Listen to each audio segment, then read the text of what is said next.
బిల్డింగుల మీద కూడా మలుస్తాయి. మలవ్వా? బిల్డింగుల మీద కూడా మలుస్తాయి. అంటే నీ హృదయంలో కూడా మలిసిద్ది ఆ చెట్టు. మరి చెట్టు ఉపయోగం ఉందా?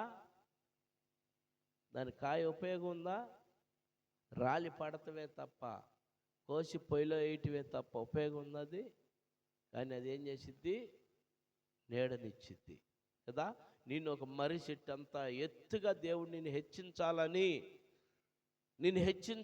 ఆయన నిన్ను హెచ్చించి ఆశీర్వదించాలని, నీకు ఫలాలు ఇవ్వాలని, నీ నీడకు అనేక మందిని రప్పించాలని ఆయన ఆశపడుతూ ఉంటే నువ్వు పనికి రాకుండా ఇరిగిపోతా, కాలిపోతానికి జీవిస్తావు. కానీ పనికొచ్చే విధంగా జీవించలేవు. మర్రి చెట్టు, అంత పెద్ద మర్రి చెట్టుకి ఇంత చిన్న కాయనిచ్చాడు దేవుడు. నేల మీద పాకే పుచ్చకాయలు కానీ గుమ్మడికాయలు కానీ ఎంత ఉంటాయి? అయ్యి దోసకాయలు కానీ నేల మీద పండేవి ఎంత ఉంటాయి అమ్మ? ఎంత ఉంటాయి? సొరకాయలు. ఈ ఆడ ఉండేది పెరుగుతాయి? అసలు ఇవి పెరుగుతాయా? భూమి మీద పాక్కుంటాయి అంతే. గుమ్మడికాయలు చూస్తే ఎంతలా ఉంటాయి, పుచ్చకాయలు చూస్తే ఎంతలా ఉంటాయి, దోసకాయలు కూడా ఎంతలా ఉంటాయి. ఇవన్నీ నేల మీద వేసేయి. దానికి నీడుందా? మానవుడు భూమి మీద దాన్ని తొక్కుకుంటూ తిరుగుతాడు, కానీ కాయ మాత్రం దట్టంగా ఉండేది. చూడు, దానికి మాత్రం దేవుడు అంత కాయ పెట్టాడు. అంటే ఏ మనిషికి ఏ జీవితం ఇవ్వాలో దేవుడికి తెలుసు. అర్థమైందా? ఏ మనిషిని ఎట్లా ఆశీర్వదించాలో దేవుడికి తెలుసు. అర్థమైందా? ఇదిగో తొక్కబడే చెట్టుకి పెద్ద కాయలు, ఆ కాయల్ని ఎంత ఘనంగా తీసుకుంటారో కదా. తొక్కబడే చెట్టు పేట మాంసంలో దోసకాయ వేసుకోరా, గుమ్మడికాయ తీసుకెళ్ళి ఆడగట్టుకుంటారు. పుచ్చకాయలు ఏం చేస్తారు? ఇవన్నీ తొక్కబడే చెట్లు. అంటే అనగట్టుబడినటువంటి చెట్టుల్ని దేవుడు ఏం చేశాడు? ఫలింపజేశాడు. చెప్పు హల్లెలూయా. నీ జీవితంలో నువ్వు అనగట్టుబడుతున్నావా? నీ జీవితంలో నువ్వు తగ్గించుకుంటున్నావా? నీ జీవితంలో నువ్వు ఎలా ఉంటున్నావు?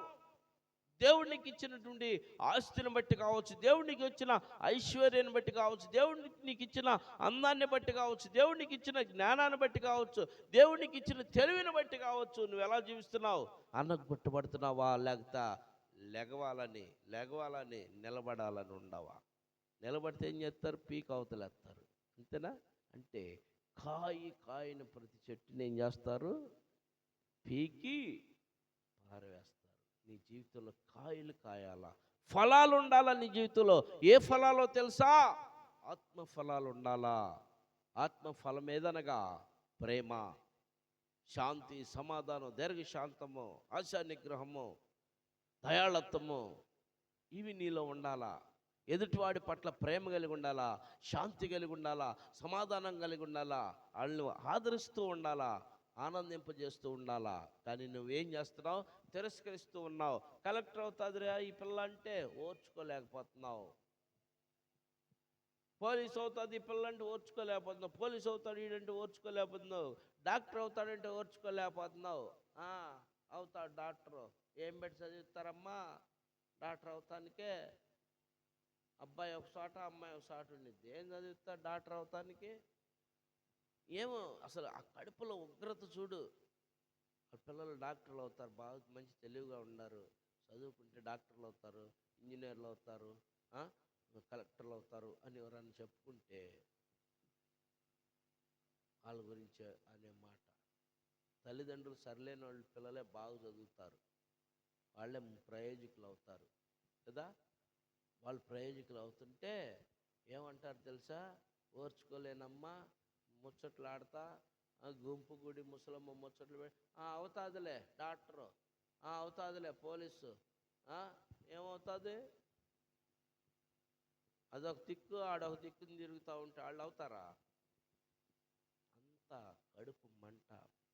ఆ కాయ లోపలే బగలు కొట్టుకుంటున్నావు నువ్వు. నీకు ఇచ్చినటువంటి కాయని కుళ్ళిపోయేది వాసనతో ఉంది నీ హృదయం. ఆలోచన చేసుకున్నావు ఈ ఉదయకాలం ఆయన ఒక రాజరికాన్ని ఆయనకి ఇస్తే